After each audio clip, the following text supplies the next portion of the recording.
အဆွတ်တောင်တော့အနိုင်ကစားရမယ်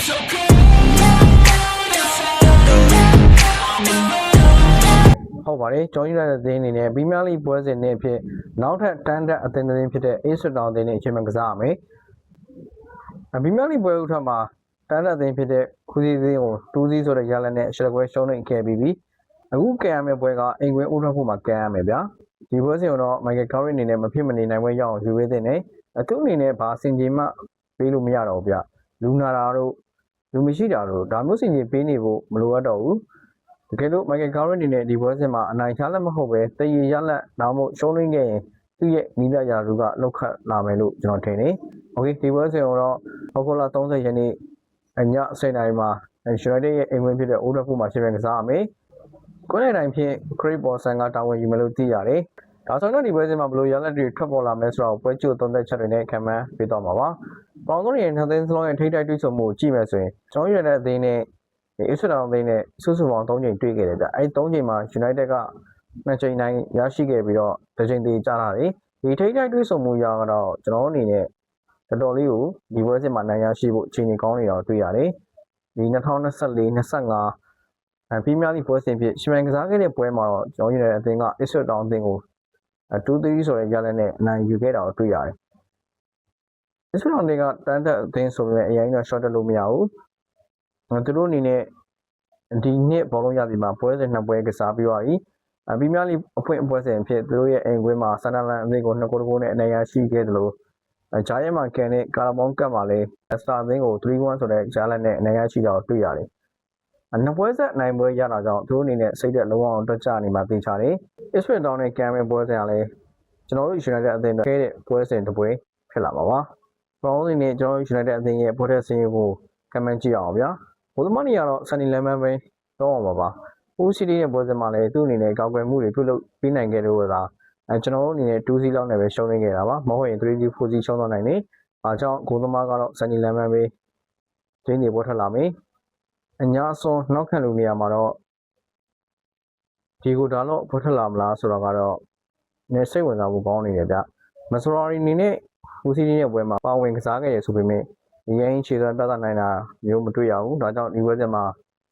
မိုက်ကယ်ကာရီအနေနဲ့ဒီကိုဒါတော့ကိုသုံးလာမလားဆိုတာကတော့တစ်ချက်ဆောင်ကြည့်ရမယ်ဒါဆိုအတွက်ဖက်ကိုတော့ကျွန်တော်အနေနဲ့ဆိုရင်ဟယ်ရီမကွန်ယာနဲ့ဟဲဘန်ကိုမသုံးစေချင်တော့ဘူးဗျဟယ်ရီမကွန်ယာနဲ့လီဆန်ဒိုမာတီနက်ကိုပဲသုံးစေချင်တယ်လီဆန်ဒိုမာတီနက်ကသူ့ရဲ့အရန်မြင့်ကြောင်းအားနည်းချက်ရှိရဆိုပေမဲ့သူပါတယ်ဆိုရင်ခန်းစစ်ကနေဒီတိုက်စစ်လို့စတင်တဲ့ဘောလုံးလမ်းကြောင်းတွေထွက်တယ်ပြီးတော့ခန်းစစ်လည်းပို့ပြီးတော့ကောင်းတယ်ဗျဘယ်ဆိုနောက်ခံလူနေရာမှာတော့လူရှောကိုသုံးမလားဒိုကူကိုသုံးမလားကာရီအနေနဲ့ရွေးချယ်ဆုံးဖြတ်မှာပါကျွန်တော်မြင်ရဆိုရင်တော့ဒိုကူကိုပဲသုံးစေချင်တယ်ဗျလူရှော့ကတော်တော်လေးကိုကျနေပြီပြီးတော့ဒိုကိုကလည်းတိုက်စစ်နေရာမှာအရင်အံဝင်နေတာမျိုးမတွေ့ရဘူးဗျကာရီအစကိုင်းနဲ့ယာယီနီးမြပေါ်မှာတော့ဒိုကူအနေနဲ့တော်တော်လေးကောင်းတယ်ဆိုပေမဲ့လက်ရှိဘောလုံးရသည်မှာတော့ဒိုကူအနေနဲ့တောင်မရက်စစ်နေရာမှာပေါ့ဖော်မတ်တသထားနိုင်ခြင်းမရှိဘူးဗျဒါကြောင့်ပက်ထရစ်ဒိုကူကိုလူရှော့နေရာမှာပဲသုံးစေချင်ပါတယ်ခွင်းလေအတွက်ဖက်ကိုတော့အန်ဒရီဆန်တိုနဲ့တယ်လီမန်ကိုပွဲထက်စေမဲ့အစားဒီအန်ဒရီဆန်တိုနဲ့တယ်လီမန်နေရာမှာကိုဗီမင်းတို့ကိုသုံးစေချင်တယ်တယ်လီမန်ကဒီစကေးရှိတယ်ဆိုပေမဲ့အသက်အရွယ်ကြောင့်ရန်အင်းပြီးလာနိုင်တာမျိုးမတွေ့ရဘူးဗျလေးနေတယ်ဗျဒါကပြီးများသည့်မှာလင်မြန်တဲ့အသင်းအနေနဲ့ရှင်မြန်ကစားရတဲ့အခါသူ့အနေနဲ့အတန်မိုးကိုမလိုက်နိုင်တဲ့အတွက်ယူနိုက်တက်အနေနဲ့ခါပြတ်ပြီးတော့ဟိုစီးတီးနဲ့ပွဲမှာကောင်းတာတွေပြန်ပြီးတော့ပေးနေရတော့တွေ့ရတယ်ကိုဗီမင်းနူးကတော့လူငယ်ကစားမဆိုတဲ့အတွက်ဘောလုံးဆုံးရှုံးသွားရင်ပြန်ပြီးတော့လိုက်ဖက်နိုင်တယ်ဒါကြောင့်ဒီပွဲစဉ်မှာကိုဗီမင်းနူးကိုပဲသုံးစေချင်တယ်ပြီးတော့ဒီအစ္စရေးတောင်တင်းရဲ့တိုက်စစ်ကစားသမားတွေဖြစ်တဲ့ပါရာဂွေးတိုက်စစ်မှုဖြစ်တဲ့ SSCO တို့ဒီတိုက်စစ်မှုဖြစ်တဲ့အီမာဆန်တို့ဆိုတာကရမ်းမြန်တဲ့ကစားသမားတွေကောင်တာ attacking တွေမှာအရင်အဲ့ဒီရှိတဲ့ကစားသမားတွေပြဒီလိုပွဲစဉ်မှာတယ်လီမန်ကိုသုံးမယ်ဆိုရင်တော့ကာရီကယူနိုက်တက်ယာတူကပြုတ်ဖို့များသွားပါလိမ့်မယ်တိုက်စစ်3ယောက်ခွင့်လေတိုက်စစ်နေမှာတော့ကပ်ပရိန်ဘရူနိုပဲရှိပါမယ်ဘရူနိုကခြေစွမ်းကျနေတယ်ဗျဒါပေမဲ့သူ့နေရာမှာသူ့ထက်ကောင်းတဲ့ကစားသမားမှမရှိတာပြီးတော့ကပ်ပရိန်ဘရူနိုပဲသုံးပါမယ်တိုက်စစ်3ယောက်တွဲကိုတော့မာဒီရဲ့ကူညာဘရိုင်ယန်အမ်ဘူမိုနဲ့ဆက်စကိုပဲသုံးစေချင်တယ်ဗျကူညာကိုတိုက်စစ်ကြီးထားပြီးတော့ဒိုကူကိုဘယ်တောင်မှာထားတာကယူနိုက်တက်တိုက်စစ်ကိုအားနည်းစေတယ်လို့မြင်နေကူညာအမ်ဘူမိုဆက်စကိုဆိုရင်ယူနိုက်တက်တိုက်စစ်ကအနေအထားတစ်ခုမှရှိပါတယ် စ်တောင်တင်ကတော့သူတို့ပုံမှန်သုံးနေကြကစားကွက်ဖြစ်တဲ့၄နှစ်30ပဲအသုံးပြုမှလားဒါမှမဟုတ်အသိငယ်လေးအသင်းလက်လေးတွေက United နဲ့တွေ့ပြီးဆိုညံ့နေပြီဗျာmid block ဆော့မယ်ကန်စစ်ကိုတရားလောအောင်ပိတ်မယ်ဒီ set speed တွေကောင်လာတွေကနေပဲပင်ကိုတွေရယူပြီးတော့ United ကိုဒုက္ခပေးလို့ရမှန်းသိနေကြပြီဗျာဒါကို Israel တောင်တင်ရဲ့ညီဘက်ဖြစ်တဲ့ Gary O'Neill အနေနဲ့ကောင်းကောင်းလေးကိုသိနေပါပါဒါကြောင့်ဒီပွဲစဉ်မှာ United ကို mid block ပဲဆော့လာဖို့များနေပါတယ်ဒါအပြင်သူတို့ရဲ့ကန်စစ်ကစားသမားဖြစ်တဲ့ Issa Diop ကအရမောင်းမြင်မှပြီးတော့ဒီ corner တွေ set speed တွေမှာခေါင်းတိုက်ဂိုးတွေသိယူနိုင်တဲ့ရှိတဲ့ကစားသမားဖြစ်တယ် OCD နဲ့ပွဲစဉ်မှာ United ပေးခဲ့တဲ့နှလုံးဆိုရင်လည်းသူတို့ရဲ့နောက်တန်းခံစစ်ကစားသမားနှစ်ဦးစလုံးကတွင်းယူခဲ့တာဒါမျိုးကိုဒီ Israel Down နဲ့ပွဲစဉ်မှာလည်းထပ်မံကြုံတွေ့ရနိုင်တယ် United အနေနဲ့ set speed တွေ corner တွေမှာပေးဂိုးတွေပေးနေရတာကိုကာရစ်အနေနဲ့